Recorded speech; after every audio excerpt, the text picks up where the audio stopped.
New Zealand ವಿರುದ್ಧದ T20 ಸರಣಿಯಲ್ಲಿ ಭಾರತ ಗೆಲ್ಲೋದು ಎಷ್ಟು ಮುಖ್ಯನೋ ಕ್ಯಾಪ್ಟನ್ ಸೂರ್ಯಕುಮಾರ್ ಯಾದವ್ ಬ್ಯಾಟಿಂದ ಬಿಗ್ ಸ್ಕೋರ್ ಬರೋದು ಕೂಡ ಅಷ್ಟೇ ಮುಖ್ಯ. ಯಾಕಂದ್ರೆ ಈ ಸರಣಿಯನ್ನ ಬಿಟ್ರೆ ನೆಕ್ಸ್ಟ್ ಡೈರೆಕ್ಟ್ ಟಿ20 ವಿಶ್ವಕಪ್ ಇದೆ. ಸೊ ಅಲ್ಲಿ ಒಂದೊಂದು ಪಂದ್ಯ ಕೂಡ ಮಸ್ಟ್ ವಿನ್ ಮ್ಯಾಚ್ಗಳೇ ಆಗಿರುತ್ತೆ. ಪ್ಲೇಯಿಂಗ್ 11 ನಲ್ಲಿರುವಂತಹ ಪ್ರತಿ ಆಟಗಾರನು ಕೂಡ ತನ್ನದೇ ಆದಂಥ ಕಾಂಟ್ರಿಬ್ಯೂಷನ್ ಅನ್ನು ಕೊಡಬೇಕಾಗುತ್ತೆ. ಹಾಗೇನಾದ್ರೂ ಸೂರ್ಯಕುಮಾರ್ ಯಾದವ್ ಈ ಸರಣಿಯಲ್ಲೂ ಕೂಡ ಪ್ರಜ್ವಲಿಸದೇ ಇದ್ರೆ ಭವಿಷ್ಯಕ್ಕೆ ಗ್ರಹಣ ಹಿಡಿಯೋದು ಗ್ಯಾರಂಟಿ ಇದೆ. ವೈಯಕ್ತಿಕವಾಗಿ ಸೂರ್ಯಕುಮಾರ್ ಯಾದವ್ಗೆ ಈ ಸೀರೀಸ್ ಎಷ್ಟು ಮುಖ್ಯ ಅನ್ನೋದನ್ನ ಈ ವಿಡಿಯೋದಲ್ಲಿ ಹೇಳ್ತೇನೆ. ನಾನು ಶಾಂತ, ನೀವು ಸುದ್ದಿಯಾನದ ಸಬ್ಸ್ಕ್ರೈಬರ್ ಆಗೋದಕ್ಕೆ ಮರಿಬೇಡಿ. T20 specialist batter, mister 360 degree batter, ICC number 1 ranking batter ಆಗಿ ಚುಟುಕು ಮಾದರಿಯಲ್ಲಿ ಮೆರೀತಾ ಇದ್ದಂತ ಸೂರ್ಯ ಕ್ಯಾಪ್ಟನ್ ಆದ್ಮೇಲೆ ಕಂಪ್ಲೀಟ್ ಆಗಿ ಡಲ್ ಆಗಿದ್ದಾರೆ. 2025 ಇಡೀ ವರ್ಷ ಅವರ ಬ್ಯಾಟಿಂದ ಒಂದೇ ಒಂದು ಅರ್ಧ ಶತಕ ಬರಲಿಲ್ಲ. ಈಗ ಕಿವೀಸ್ ಪಡೆ ವಿರುದ್ಧ ಕೂಡ ಸಿಡಿಯದೇ ಇದ್ರೆ ಸೂರ್ಯನ ಭವಿಷ್ಯವೇ ಕತ್ತಲಾಗುವಂತ ಚಾನ್ಸಸ್ ಇದೆ. ಯಾಕಂದ್ರೆ ಟಿ20 ವಿಶ್ವಕಪ್ಗೂ ಮುನ್ನ ಇರುವಂತ ಒಂದೇ ಒಂದು ಸರಣಿ ಇದು. ಸೂರ್ಯನಿಗೆ ಫಾರ್ಮ್ ಚಿಂತೆ ನಡುವೆ 100ನೇ ಟಿ20 ಪಂದ್ಯ.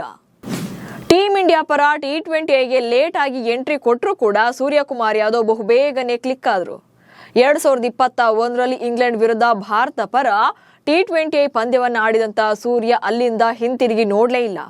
ಸ್ಫೋಟಕ ಬ್ಯಾಟರ್ ಆಗಿ 2024ರಲ್ಲಿ ಟಿ20 ಕ್ಯಾಪ್ಟನ್ ಕೂಡ ಆಗ್ತಾರೆ.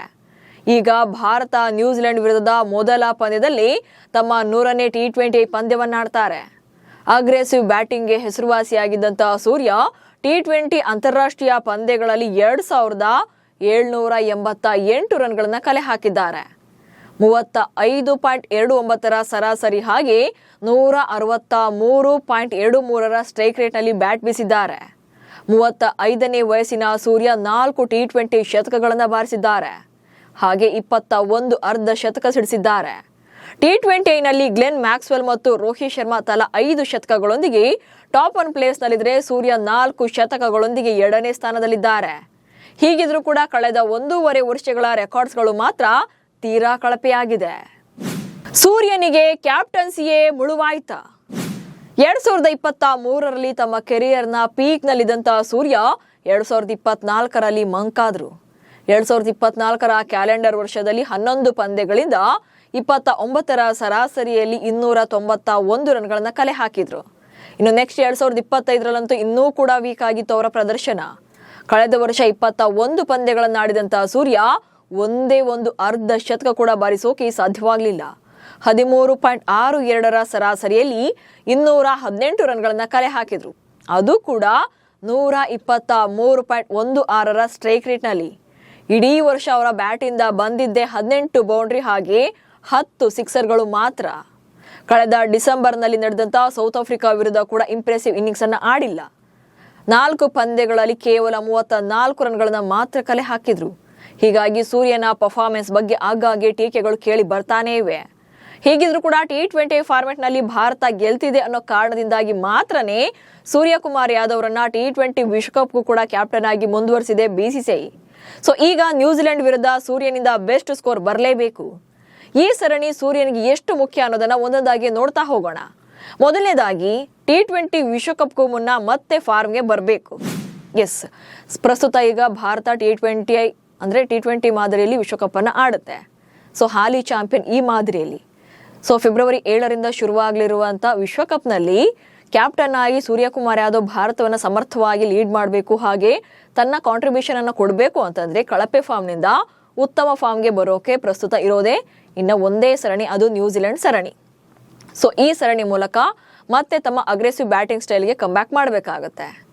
ನೆಕ್ಸ್ಟ್ ಭಾರತದಲ್ಲಿ ನಡೆಯುವಂಥ ಐಸಿಸಿ ಟೂರ್ನಿನ ಗೆಲ್ಲೋಕೆ ಕಾನ್ಫಿಡೆನ್ಸ್ ಬರುತ್ತೆ. ಎಸ್, ಈ ಸಲ ಭಾರತ ಮತ್ತು ಶ್ರೀಲಂಕಾ ಆಯೋಜನೆಯಲ್ಲಿ ನಡೀತಾ ಇರುವಂಥ ಐಸಿಸಿ ಮಹತ್ವದ ಟೂರ್ನಿ ಇದು. ಸೊ ಇಂಥ ಟೈಮಲ್ಲಿ ಸೂರ್ಯ ಯಾವಾಗ ಬ್ಯಾಟಿಂಗ್ನಲ್ಲಿ ಸ್ಟ್ರಾಂಗ್ ಆಗ್ತಾರೋ ಸೊ ತಂಡವನ್ನು ಕೂಡ ಅಷ್ಟೇ ಸಮರ್ಥವಾಗಿ ಲೀಡ್ ಮಾಡ್ತಾರೆ. ಹಾಗೆ ಟ್ರೋಫಿಯನ್ನ ಗೆಲ್ಲೋಕೆ ಕಂಪ್ಲೀಟ್ ಆಗಿ ಅವರೊಂದು ಸಾಮರ್ಥ್ಯವನ್ನ ತೋರಿಸ್ತಾರೆ. ಸೊ ಹೀಗಾಗಿ ಅವರ ಕಾನ್ಫಿಡೆನ್ಸ್ ಲೆವೆಲ್ ಹೆಚ್ಚಾಗಬೇಕು ಅಂದ್ರೆ ಈ ಸರಣಿಯಲ್ಲಿ ಅವರ ಬ್ಯಾಟಿಂದ ಬಿಗ್ ಸ್ಕೋರ್ ಬರಲೇಬೇಕಿದೆ. ಅದೆಲ್ಲಕ್ಕಿಂತ ಹೆಚ್ಚಾಗಿ ವಿಶ್ವಕಪ್ ಬಳಿಕ ಕೂಡ ತಂಡದಲ್ಲಿ ಉಳಿಬೇಕು ಅಂದ್ರೆ ಉತ್ತಮ ಪ್ರದರ್ಶನ ಅವರ ಬ್ಯಾಟಿಂದ ನಿರೀಕ್ಷೆಯನ್ನ ಮಾಡ್ತಾ ಇದೆ ಬಿಸಿಸಿಐ. ಎಸ್, ಆಲ್ರೆಡಿ ಈಗ ಸೂರ್ಯಕುಮಾರ್ ಯಾದವ್ ಅವ್ರಿಗೆ 35 ವರ್ಷ. ಸೊ ಇನ್ನು ಮುಂದೆ ಅವರು T20 ತಂಡದಲ್ಲಿ ಉಳಿಬೇಕು ಅಥವಾ ಅವರನ್ನು ಅವರು ಪ್ರೂವ್ ಮಾಡ್ಕೊಳ್ಬೇಕು ಇರಿಸಬೇಕು ಅಂತಂದ್ರೆ ಈ ಸರಣಿಯಲ್ಲಿ ಹಾಗೆ ವಿಶ್ವಕಪ್ನಲ್ಲಿ ಅವರ ಬ್ಯಾಟಿಂದ ಉತ್ತಮವಾದಂಥ ಸ್ಕೋರ್ ಬರಲೇಬೇಕು. ಯಾಕಂದ್ರೆ ಆಲ್ರೆಡಿ ತುಂಬಾನೇ ರೇಸ್ ಇದೆ T20ನಲ್ಲಿ. ಇಂಥ ಟೈಮಲ್ಲಿ ಕಳಪೆ ಬ್ಯಾಟಿಂಗ್ ಇಟ್ಕೊಂಡು ನನಗೆ ಅವಕಾಶ ಕೊಡಿ ಅಂದರೆ ಅದು ಸಾಧ್ಯನೇ ಇಲ್ಲ. ಸೊ ಹೀಗಾಗಿ ವಿಶ್ವಕಪ್ ಬಳಿಕ BCCI ಕೂಡ ಇದನ್ನ ಮೇಜರ್ ಆಗಿ ತಗೊಂಡು ಮೇಜರ್ ಸರ್ಜರಿ ಮಾಡಿದ್ರು ಕೂಡ ಅಚ್ಚರಿ ಇಲ್ಲ. ಸೊ ಅಷ್ಟರಲ್ಲಿ ಅವರು ಕಮ್ ಬ್ಯಾಕ್ ಮಾಡುವಂತ ಪ್ರಯತ್ನವನ್ನ ಮಾಡಲೇಬೇಕಾಗುತ್ತೆ. ಅದು ಅಲ್ಲದೆ ಶುಭ್ಮನ್ ಗಿಲ್ರಂತೆಯೇ ತಂಡದಿಂದ ಹೊರಬೀಳುವಂತ ಚಾನ್ಸಸ್ ಕೂಡ ಇದೆ. ಆಲ್ರೆಡಿ ನೀವೆಲ್ಲ ನೋಡಿದ ಹಾಗೆ ಕಳೆದ ಏಷ್ಯಾ ಕಪ್ನಲ್ಲಿ ಶುಭ್ಮನ್ ಗಿಲ್ಗೆ ವೈಸ್ ಕ್ಯಾಪ್ಟನ್ಸಿ ಕೊಟ್ಟು T20ಗೆ ಕರ್ಕೊಂಡು ಬರ್ತಾರೆ. ಬಟ್ ಶುಭ್ಮನ್ ಗಿಲ್ ಕೂಡ ಅಲ್ಲಿ ಕ್ಲಿಕ್ ಆಗಲಿಲ್ಲ.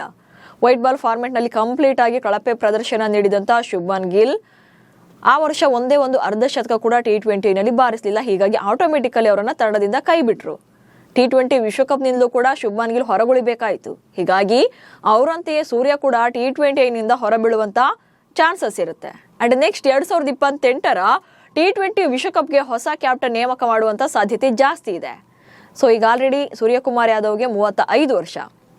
ಹೀಗಾಗಿ ಈ ವರ್ಷದ ಅಂದ್ರೆ ಈಗ ನಡೆಯುವಂತ T20 ವಿಶ್ವಕಪ್ನ ಹೊರತುಪಡಿಸಿದ್ರೆ ನೆಕ್ಸ್ಟ್ 2028ರ ವೇಳೆಗೆ ಟೀಮ್ ಇಂಡಿಯಾಗೆ ಹೊಸ ಕ್ಯಾಪ್ಟನ್ ಅನ್ನ ನೇಮಕ ಮಾಡುವಂತ ಚಾನ್ಸಸ್ ಇರುತ್ತೆ. ಸೊ ಆ ಸಾಧ್ಯತೆಯನ್ನ ಜಾಸ್ತಿ ಮಾಡುವಂತೆ ಮಾಡೋದೇ ಸೂರ್ಯಕುಮಾರ್ ಅವರ ಕಳಪೆ ಫಾರ್ಮ್. ಯಾವಾಗ ಸೂರ್ಯನ ಬ್ಯಾಟಿಂದ ಬಿಗ್ ಸ್ಕೋರ್ ಬರುತ್ತೆ ಆವಾಗ ಸ್ವಲ್ಪ BCCI ನೋಡಿ ಚರ್ಚೆ ಮಾಡುವಂತ ನಿರ್ಧಾರವನ್ನ ತೆಗೆದುಕೊಳ್ಳುವಂತ ಚಾನ್ಸಸ್ ಇರುತ್ತೆ. ಆದ್ರೆ ಸೂರ್ಯ ಫೇಲ್ಯೂರ್ ಆದ್ರೆ ಹಿಂದೆ ಮುಂದೆ ನೋಡದೆ ಸೀದಾ ಕ್ಯಾಪ್ಟನ್ಸಿಯಿಂದ ಕೆಳಗಿಳಿಸ್ತಾರೆ, ಜೊತೆಗೆ ಬೇರೆಯವರಿಗೆ ನಾಯಕತ್ವನ ಕೊಡ್ತಾರೆ. ಸೊ ಆಲ್ರೆಡಿ ಏಕದಿನ ಮಾದರಿಯಲ್ಲೂ ಕೂಡ ಕ್ಯಾಪ್ಟನ್ ಶುಭ್ಮನ್ ಗಿಲ್ ತಂಡಕ್ಕೆ ಹೊರೆಯಾಗಿದ್ದಾರೆ. ಅಂದ್ರೆ ಈಗ ಆಲ್ರೆಡಿ BCCIಗೆ ಒಂದು ರೀತಿಯಾಗಿ ಶುಭ್ಮನ್ ಗಿಲ್ರನ್ನ ಕ್ಯಾಪ್ಟನ್ಸಿಯಾಗಿ ಮಾಡಿದ್ದೇ ಅವರಿಗೆ ಹೊರೆಯಾಗ್ತಾ ಇದೆ. ಅವರಿಂದಲೂ ಕೂಡ ಬಿಗ್ ಇನ್ನಿಂಗ್ಸ್ ಬರ್ತಾ ಇಲ್ಲ. ಹೀಗಿದ್ರು ಕೂಡ ಈ ವರ್ಷ ಮೊದಲ 2 ಪಂದ್ಯಗಳಲ್ಲಿ ಅರ್ಧ ಶತಕ ಬಾರಿಸಿದ್ದು ಕೊಂಚ ಸಮಾಧಾನವನ್ನ ತಂದಿರಬಹುದು. ಆದ್ರೆ ಸೂರ್ಯನ ಬ್ಯಾಟಿಂದ ಇನ್ನೂ ಕೂಡ ಬಿಗ್ ಇನ್ನಿಂಗ್ಸ್ ಬಂದಿಲ್ಲ. T20 ವಿಶ್ವಕಪ್ ಬಳಿಕ ತಂಡದಲ್ಲಿ ಉಳಿಯಬೇಕು ಅಂದ್ರೆ ರನ್ಸ್ ಮೂಲಕವೇ ಇದನ್ನ ಸಾಧ್ಯ ಮಾಡಿಕೊಳ್ಳೋಕೆ ಮಾತ್ರ ಅವರಿಂದ ಆಗುತ್ತೆ. ಇಲ್ಲದೇ ಇದ್ರೆ ತಂಡದಿಂದಲೇ ಹೊರಗಿಟ್ರು ಕೂಡ ಅಚ್ಚರಿ ಇಲ್ಲ. ನಮಸ್ಕಾರ.